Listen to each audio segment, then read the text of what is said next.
Hello दोस्तों, हम सब्जी पाल नहीं पाते। ভাল নেহি পাতে। সাধাৰণতে আমাৰ ল'ৰা ছোৱালীবিলাকে এই চব্জি খাই বেয়া পায়। এইবিলাক ঘৰৰে চব্জি হয়, খোৱাটোতো বহুতেই দৰকাৰী। আৰু টিফিনত কি দিওঁ কি নিদিওঁ তেনেকুৱা লাগি থাকে, কাৰণ একো নাখায় ঘৰলৈ টিফিনটো উভতাই লৈ গুচি আহে। গতিকে মই এই এটা টিপছ মই ভাবি কিনে এনেকৈ বনাইছোঁ, যিহেতু তাই এইটো খাই বহুত ভাল পায়।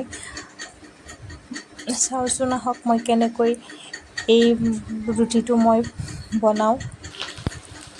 প্ৰথমতে তেলত মই এই পিঁয়াজখিনি দি দিছোঁ, সৰু সৰুকৈ কাটিছোঁ, পূৰা পাতল পাতলকৈ কাটি দিছোঁ।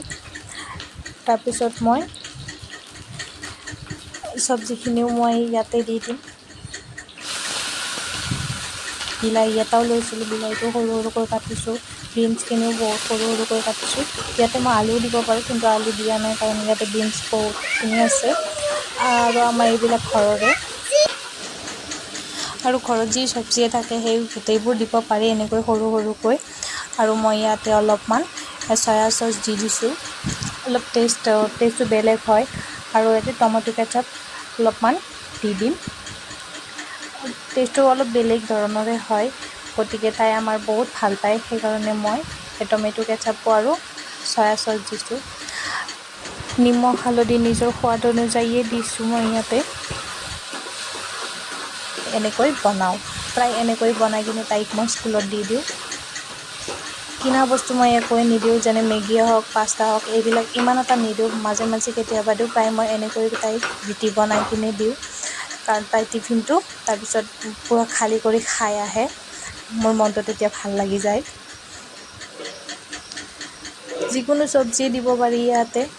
তাৰপিছত এখন মই ৰুটি বেলি লৈছিলোঁ, ৰুটিখন মই এনেকুৱা ধৰণৰ ভাঁজ দি দিম। তাৰে ওপৰত মই চব্জি অলপমান দি দিম।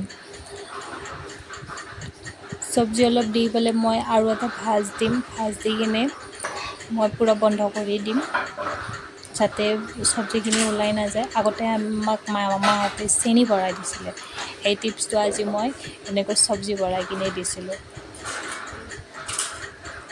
আগতে আমি চেনি এনেকৈ খাইছিলোঁ, কিন্তু চেনিখিনি পূৰা ওলাই যায় ৰসটো। মই গুড় মিঠাও দিওঁ এনেকৈ, আৰু আমি তেনেকৈ খাইছিলোঁ।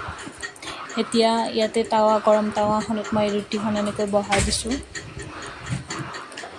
তাৰপিছত অলপ তলফালে যাতে ৰুটি নিচিনা কৰিয়ে বনাব পাৰি, তলফালে অলপমান সিজোৱাৰ পিছত আকৌ মই উল্টাই দিছোঁ।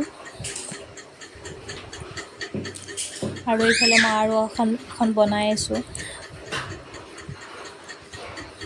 ইয়াতে তেলো দিব পাৰি, ঘিউ দিব পাৰি, গতিকে আমাৰ ঘি আছে বাবে মই ঘিয়ে ব্যৱহাৰ কৰোঁ। ইয়াতে মই আৰু এখন বহাই দিছোঁ। এতিয়া মই ইয়াতে অলপ ওপৰত মই ঘি দি দিছোঁ।